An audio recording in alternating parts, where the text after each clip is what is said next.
continuation here of getting this interior dyed. We're going with an orange, so black to orange. So I've got the interior removed out of the vehicle, and now it's prep time.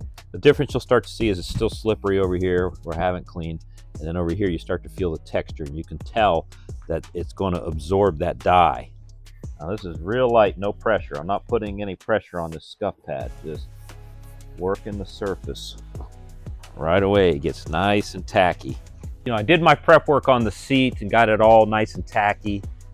I've got it masked off. Now I'm going to do a final wipe down. So I'm going to spray, and then I'm going to come back in with terry cloth and give it one more wipe down. Okay, so I got the first batch mixed up. I'm doing 3 ounces of dye, 1 pipette of binder. Got the gun ready. Got about 30 minutes to be able to use all this. Let's go back in. I'm going to give the seats the final spray down, and then we're going to get laying some coats.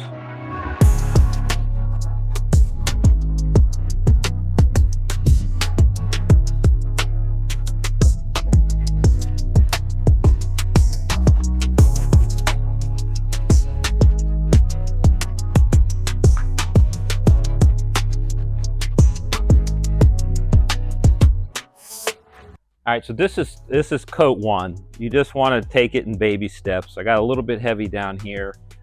You got to let this dry before you put the second coat on, third coat, fourth coat, so forth. Each coat needs to dry. And if you need to speed up the process, you can use a heat gun or a hair dryer and gently just heat this stuff.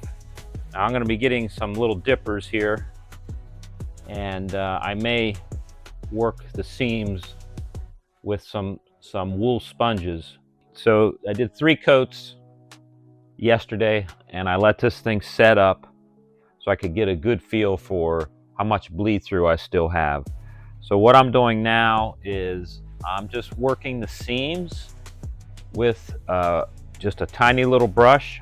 Now that it's dry, I can pull back all the seams, put a little bit of dye in through the seams, get those little areas touched up. Then I'm going to come back, let that dry. I'm going to come back. I'm going to hit it with the final coat. I'm going to use a bigger spray gun, a larger spray pattern, and we'll finish this seat off, and then on to the rest.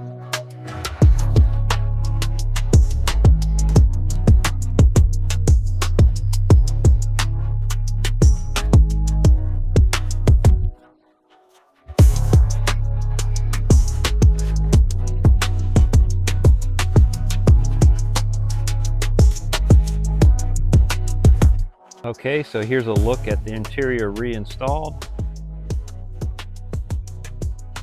Went from black to orange. They still feel nice and soft, just like the original leather. All right, progress. The fun continues with this beastie TrackHawk. The wrap has been finished for a while. You saw me do the interior. Now it's the calipers and some custom wheels. We took that orange and we're gonna match that to the calipers, and it's gonna get a set of custom wheels. The custom wheels are finished and mounted, getting ready to go on this TrackHawk. And when I say custom, check these out. They are inscribed with their store name, only at Archetype, and their logo on a floater. Let's go take a look at the calipers. So here you go. I've got them painted with the orange to match the interior, base coat, clear coat. All left to do is put the Brembo on it. We're not just building cars, we're building dreams at Sambo's Customs.